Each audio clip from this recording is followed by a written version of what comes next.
You just got the email you've been waiting for. A Fortune 500 procurement team wants to move forward. Then the RFP lands in your inbox, and it's not asking about your features. It's asking where your data goes, who trained your model, and whether your system qualifies as high risk under a European regulation you've barely heard of. That is the moment most early-stage AI founders realize they are not ready. And the painful part? The questions aren't new. Enterprise buyers have been asking the same 7 questions for the last 18 months. You just didn't know because no one told you. This video fixes that. By the end, you'll know exactly what's coming. And more importantly, what your answers need to be before you walk into that meeting. If you're a founder at a 20-person AI company facing your first enterprise deal, everything I'm about to say is for you. Not for the consultant, not for the CISO. For you specifically, the person who is also the head of sales, head of compliance, and head of whatever the procurement team needs right now. Here's the context you need to hold on to. Enterprise buyers have changed. According to Gartner, over 70% of IT leaders now rank regulatory compliance among their top 3 challenges for deploying generative AI. That means the person evaluating your product is not just asking, can it do the job? They are asking, can we defend this decision to our legal team? Those are very different questions, and those buyers are increasingly operating under new laws. The EU AI Act is not a proposal anymore. It came into force in August 2024, with prohibited use provisions enforced from February 2025 and general-purpose AI model obligations enforceable as of August 2025. Penalties reach 35 million euros, or 7% of global annual turnover. Here is the part most founders miss. The penalty is not just the vendor's problem. It is the deployer's problem. The enterprise that buys and deploys your tool inherits the risk. That is why their lawyers are reading your contract like it is a liability document, because it is. Here is something that reframes the whole conversation. Most enterprise procurement teams are not trying to slow you down. They are trying to protect themselves from a clause in your default contract they haven't read yet. When you understand that, the entire dynamic shifts. You stop defending your product and start solving their problem. Question 1. Where exactly does our data go? Not, your data is secure. Not, we use enterprise-grade infrastructure. Enterprise buyers want a specific answer. Which cloud region, which infrastructure provider, AWS, Azure, or GCP, and whether data processing is single-tenant or multi-tenant. And they want to know something else. Which third-party LLM APIs receive their data? If your product routes queries through OpenAI, Anthropic, or Google Gemini, even temporarily, their data is leaving your infrastructure. Many enterprise legal teams consider that a material fact that changes the contract entirely. If you can't answer this question in a sentence or 2 with specifics, practice it before your next call, because data is secure and encrypted is not an answer. It is a red flag. Question 2. Is our data being used to train your models? This one has gotten more urgent over the last year. Courts in the UK, US, and EU are actively deciding cases involving AI training data and copyright. Thomson Reuters versus Ross Intelligence, Getty Images versus Stability AI. These cases are shaping how enterprise lawyers think about indemnity. And your default contract may be creating exposure you haven't disclosed. The question enterprise buyers are asking is not just whether you train on their data today. They're asking whether you have an explicit written prohibition on it, covering not just input data, but output data, and what's called derived data. That includes embeddings, interaction logs, fine-tuning datasets. Derived data is where most startups get blindsided because it's the category nobody negotiates until the litigation lands. Your answer here needs to be explicit, documented, and in the contract, not buried in an advanced settings menu with an opt-out nobody finds. Before we go further, if someone asked you right now where your data lives and which third-party APIs touch it, could you give a complete answer in 30 seconds? If you hesitated, keep watching, because questions 3 through 7 get harder. Question 3. What certifications do you hold? And this is where a lot of early-stage founders stumble, not because they lack security practices, but because they haven't formalized them into auditable proof. The baseline for enterprise procurement is SOC 2 Type 2, not Type 1. The difference matters. Type 1 confirms your controls are designed correctly at a point in time. Type 2 confirms they've operated effectively over a period of 6 to 12 months. Enterprise buyers know the difference and will ask for the actual report, not a badge on your website. If you're selling into healthcare, they'll ask about a HIPAA or business associate agreement. If any users are in the EU, they'll require a signed GDPR data processing agreement before processing personal data.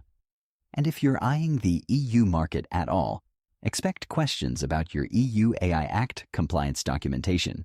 Specifically, what risk classification your system falls under, and what technical documentation you can provide to support the deployer's own compliance obligations. Under Article 11 of the EU AI Act, that documentation is not optional.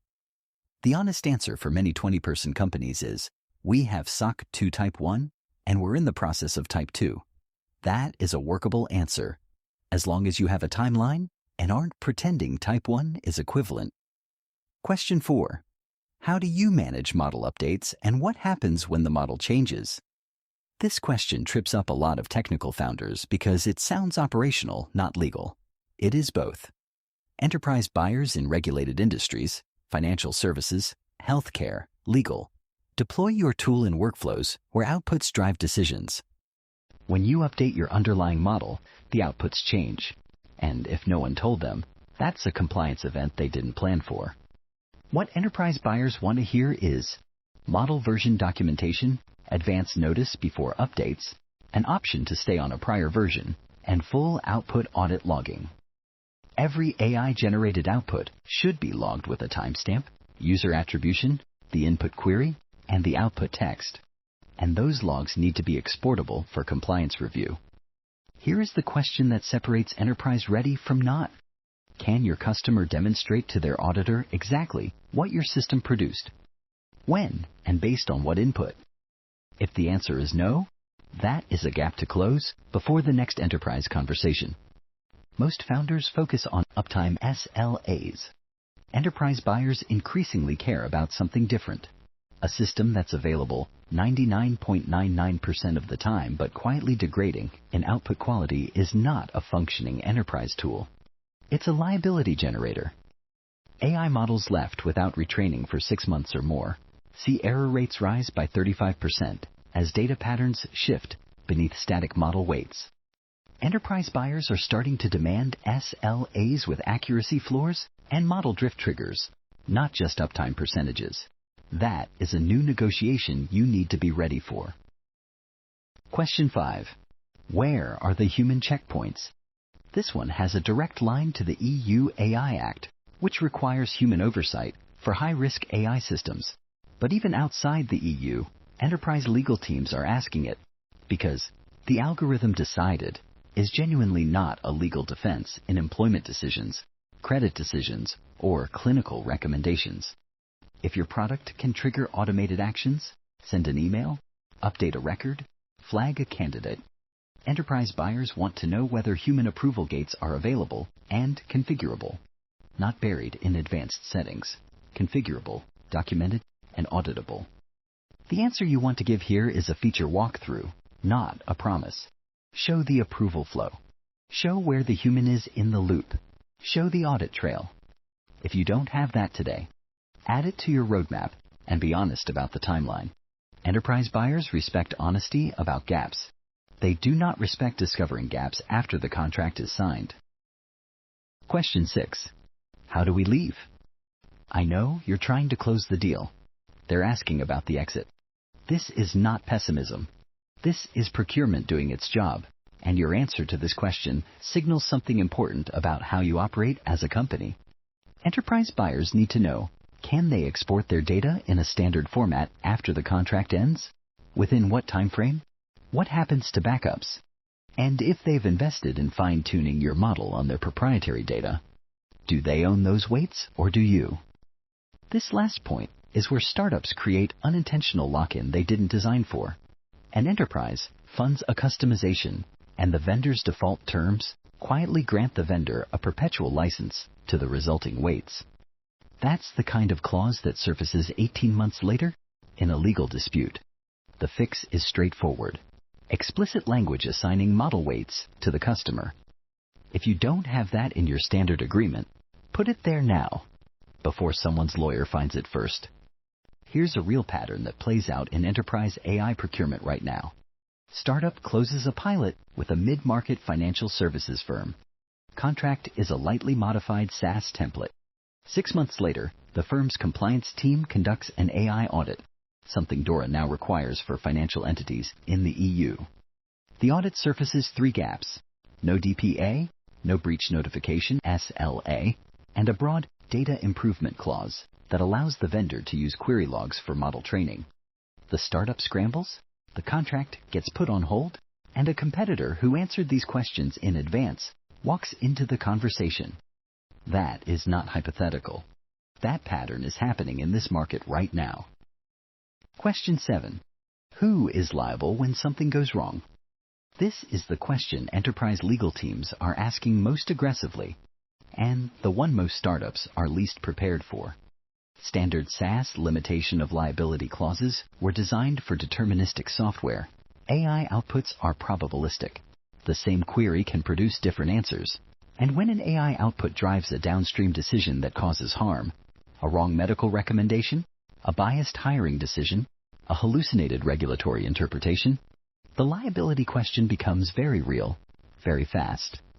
Enterprise buyers are increasingly asking vendors to indemnify them against 3 specific categories: IP claims arising from the vendor's training data choices, not the enterprise's use of outputs, but the data the vendor trained the model on; regulatory fines arising from the system's non-compliance with laws the vendor is obligated to know about; and harm caused by AI outputs that drove decisions resulting in loss.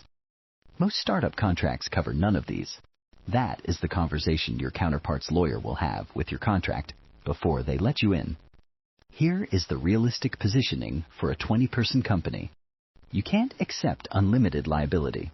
That's fine. But you can have explicit language that addresses these categories even if it's limited. Silence is not a neutral position. Silence transfers unquantified risk to the buyer, and they know it. You now know the 7 questions. The move is not to panic.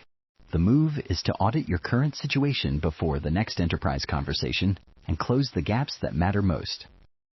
Start with data location and third-party LLM disclosure. That one is immediate and costs nothing to document. Then check your default contract for that data improvement clause and remove it, or add an explicit opt-out. Get SOC 2 Type 2 started if you haven't. It typically takes 6 to 12 months, so the time to start is now, not when the RFP lands. And document your EU AI Act risk classification, even if it's to establish that you're not high risk.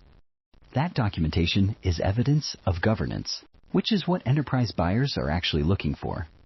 These are not just compliance tasks. They are your competitive advantage. Right now, a significant portion of AI startups in your space cannot answer these 7 questions in writing.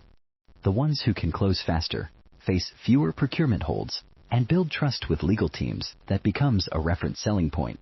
That is not a compliance story. That is a growth story.